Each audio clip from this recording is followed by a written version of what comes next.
Good morning, YouTube. It's Wednesday, 29th of March. Anyway, so I don't know what the hell's going on with this dude, Sean Spicer. Let me be clear. I know I'm no political hack. I mean, before Obama, I wasn't even interested in politics, but I do watch now, and there's something distinctly something. There's a problem in the White House. Another one, uh, small small p problem. Sean Spicer. Did you see him yesterday? Let me play this dude. I want to play a little bit of this clip of his encounter with April Ryan. Here, let me play it first. How does this administration try to revamp its image? 2.5 months in, you've got the Shade story today.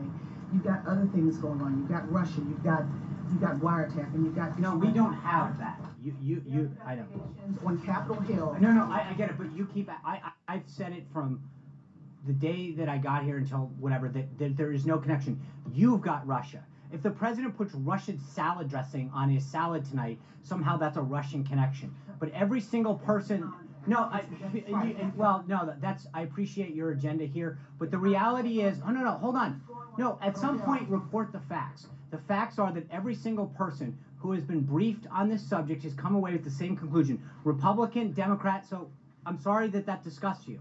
You're shaking your head. I appreciate it, but understand this, that at some point the facts are what they are. And every single person who has been briefed on this situation with respect to the situation with Russia, Republican, Democrat, Obama appointee, career, have all come to the same conclusion. At some point, April, you're going to have to take no for an answer with respect to whether or not there was collusion. How do you change the perception We're going to keep doing everything we're doing to make sure that what the president told the American people he was going to do, to fulfill those pledges and promises that he made, to bring back jobs, to grow the economy, to keep our nation safe. That's what he's been focused on since day one. We're going to keep focusing on that every single day. Comes Friday. Connie Rice did not support this president. She did not go to the convention. She comes. What is on the agenda? And how is their relationship? Has it healed since 2006 when he used a very negative word to describe? Here's what I'll tell you. It's interesting that you ask those two questions back to back. On the one hand, you're saying, what are we doing to improve our image? And then here he is once again meeting somebody that hasn't been a big supporter of his. Hold on. But April, hold on. It seems like you're hell-bent on trying to make sure that whatever image you want to tell about this White House stays, because at the end of the day, let me answer. Okay, but you know what? You're asking me a question, and I'm going to answer it, which is the president. I'm sorry. Please stop shaking your head again. But at some point, the reality is that this.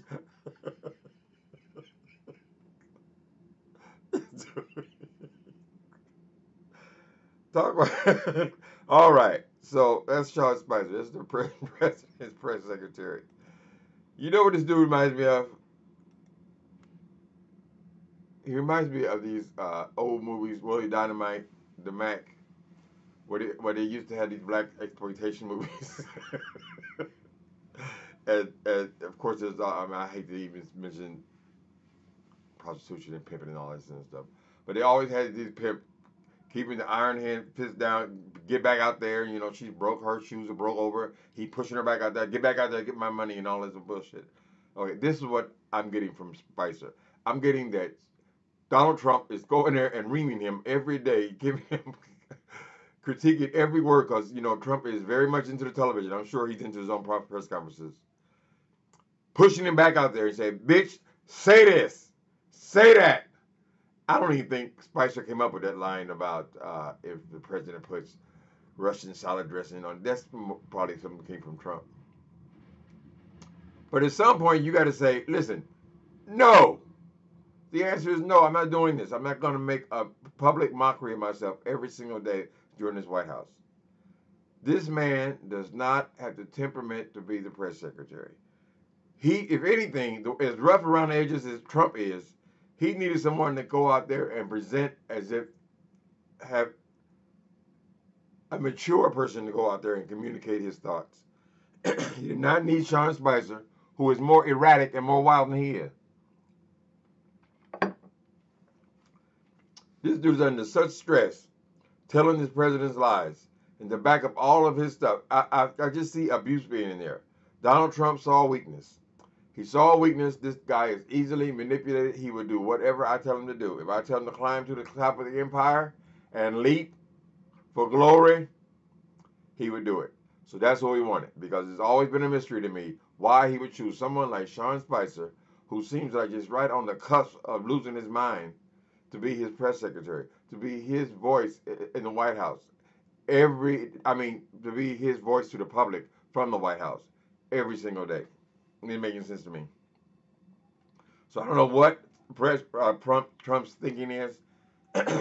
He probably doesn't get along well with thinking people. What he needs is robots, somebody he can manipulate. And I think he's probably abusing that man for him to go out there and cover all of them. Like, imagine the job. I mean, I feel for sometimes I feel for him. Not always, because a lot of times, I'm talking about these other right-wing commentators and so forth.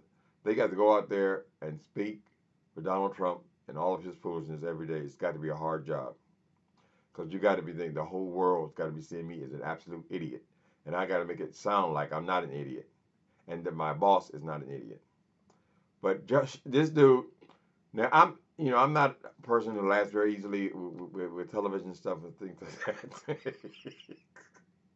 But I don't remember that girl's name. It started with an M, who did him on Saturday Night Live. That child, there's something that was being communicated through the comedy of that. Now, they're trying to be funny, of course, but there were certain key things about the personality that was being communicated through that character and her portrayal of that character. I don't know why they chose to choose a woman. Listen, let me break it down. Sean Spicer does not belong in that job. This president is already erratic enough.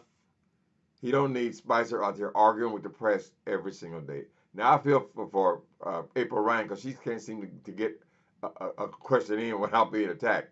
Because she had to go through it with that damn Omarosa maggot roll. She had to go through it with her and had the big blow up and things. I see she's taking more of a back seat. Omarosa. But now, I mean, how do you ask somebody a question about something? Spicer wants her to ignore the fact that the White House is under investigation, that his boss, Donald Trump, is under investigation. She ain't supposed to say nothing about it. She is creating the storyline for the day, which is bullshit. That's what's going on. He has a whole lot of negative shit and a whole lot of huge losses. Don't say anything about it. Well, what is she supposed to say? What is she supposed to ask you about other than what's going on in the White House? You're in the middle of a mess, and your job is to communicate that mess effectively. I think as soon as he gets through with that press conference, he goes in there with the president. The president critiques everything he said and did, and he just sits there. Okay, I got it, sir. Yeah, I got it. And then he goes out there and spit this shit out in the following day. I don't know why he's in the job. I've said that from the very beginning. He doesn't seem to have a temperament for that type of a job where questions are put to him. I mean, there may be some telling. I don't know what his background is. Was he a reporter himself? I don't know. He's a press secretary, so. I know that one with that bobby head. What that little black one? I forget all these names. Oh, she used to irritate the shit out of me. With the big hair and the bobby little head. Oh, Mr. Trump, Mr. Trump. She wanted the job.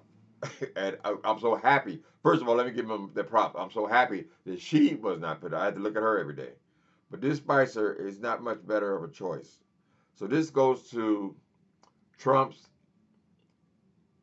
his ability to lead. If he can't see that this is not the right person for that job, it makes me question. The word is slipping me, but his judgment. His judgment. I don't know why the dude's up there. Anyway, so y'all heard what you had to say. I can't wait to see it today. It's like you go to the press conference. to see what is today's fuck up. Well, I don't think my prediction he's not gonna last that long. Uh, I think he'd probably be better off if he just have done that job in his background. Maybe he can get some points on his resume for it, I guess. But he needs to get out of there. That man's he's gonna end up with a nervous breakdown, and his president's gonna keep pushing him out there, just like a pimp in a hole, pushing him out there and pushing him out there and pushing him out there until he breaks. It sounded like he was getting close to it last night. I mean, yesterday daytime. Anyway, that's just my opinion on Sean Spicer. I couldn't resist going here and voicing my opinion. It is a strong one. Spicer must go. Although, why am I rooting for what they do in the White House? I mean, it's all bad and a joke. I just saw. I guess he pushed his wife out there, Melania Trump. I don't know what she's talking about. She's at some kind of awards thing. I just don't know how that's gonna work. She doesn't seem to be all that ready for prime time either. All right, people. We'll talk to you later.